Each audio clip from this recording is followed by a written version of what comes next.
Welcome back to another day in my sourdough journey of making as much food as I can from scratch. Today is bagels. I forgot to record making the dough last night, but I can put the recipe in the comments. Let the dough ferment on the counter overnight. I've divided the dough into 8 pieces and rolled them into little balls, poked a hole in the middle to try to stretch it out into little bagels. Then I covered them and let them sit for a few hours. As you can see, I'm mixing up the seasoning. So I did a bit of onion powder and a bit of sesame seeds, some salt. It's just kind of whatever you would like. This is just what I decided to try for this time. I also have a pot of boiling water going with a tablespoon of brown sugar and a teaspoon of baking soda in it. This will give the bagels a nice glaze, and you're just going to boil them for about a minute on each side. So I just popped the bagels in and let them sit for a little bit, and then I flipped them over.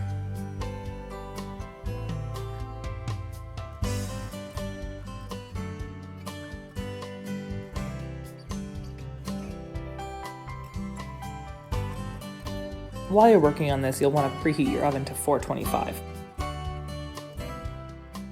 If you're just starting out on your sourdough journey, I think it's nice to experiment with different things, and that's what I did. I just decided to try a few different recipes, including this one.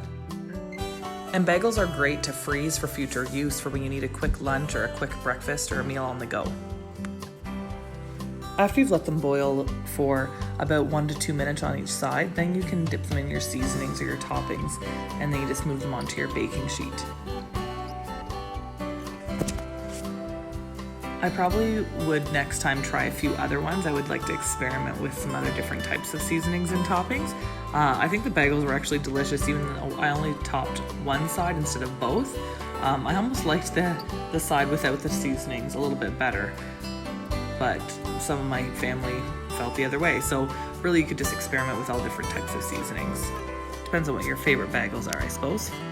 And then I just repeated with the remaining bagels. I just did a few at a time. You don't want to overcrowd your pot, but doing 3 at a time kind of worked well for me. And so I didn't mix up any more seasonings. I thought I'd have some with more and some with less and see how we felt.